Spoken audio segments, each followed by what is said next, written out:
बुझाता का भिन भैंस ऐसा ना भइल नत मारो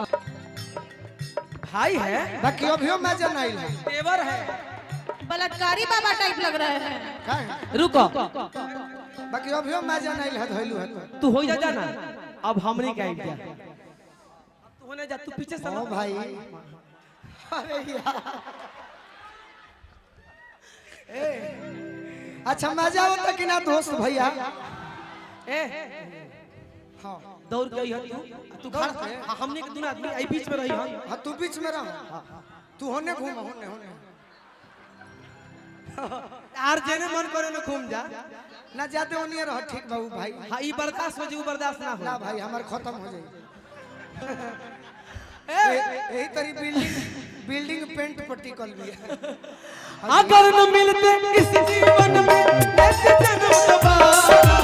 अगर न मिलते इस जीवन में लेते जन्म दोबारा जन्म जन्म का साथ है हमारा तुम्हारा वो तुम्हारा हमारा जन्म जन्म का साथ है हमारा तू काम में बिगाड़ देता रू निशा हाइड्रोसिन फरबू का होगा ये सब का कहता रहे हाइड्रोसिन यूट्यूब वाला छोड़ दी है सामने के जी यही सब मत चढ़िया लोग हाइड्रोसिन प्रोग्राम निमन चढ़िया प्रोग्राम निमन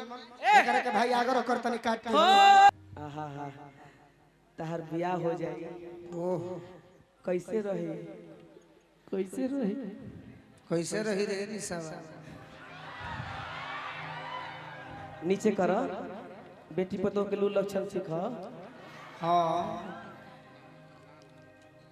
जब एकर बियाह सेट हो गई हमसे मिले आई साफ बुझाता कि लगन में बैठल होखे बिहान भइला एगो बात जान जा जब आई तो हमसे कहलस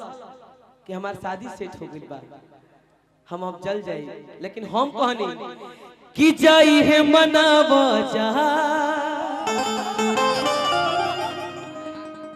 घटे घटना ऐसन ना कि तोहर शादी कि मोर सराधना कर पार जाए कि तोहर शादी अरे मोर सराधना कर पार जाए कृष्णा भैया जाई है मनावा जा घटे घटना ऐसा ना तोहर शादी मोर सराधना करे पड़ जाए हर की भगवान ना कर सहे के दिनवा लौट भगवान ना कर सहे के दिनवा लौट जाए भगवान ना कर सहे के दिनवा लौट जाए भगवान ना कर सहे के दिनवा लौट जाए विशाल भैया बड़ी सुंदर बात भगवान ना करस एक ही दिन में लौट जाए बाकी हमारा जो एकर बियाह होती है विशाल भैया का कहता ये जान करो का कही का कि आज राजा जी के कोरवे में जवान हो कि आज हो पहिला मिलनवा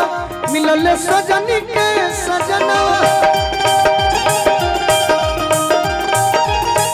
हमारे अंग अंग गुलाब नियन खिलल बा अच्छा देखे रुको भैया कितना सुंदर रह सुना देखो कॉम्बिनेशन देखो ठीक बा तू तोर में कहत रह कि भगवान ठीक ना बा करे। हमके तू बेवफे रहे द तार उमरत बन जाई हाँ। ठीक बा लेकिन तू हमरा के बेवफे रहे द लेकिन इतना बात जान जा कि बिजली के बिना जैसे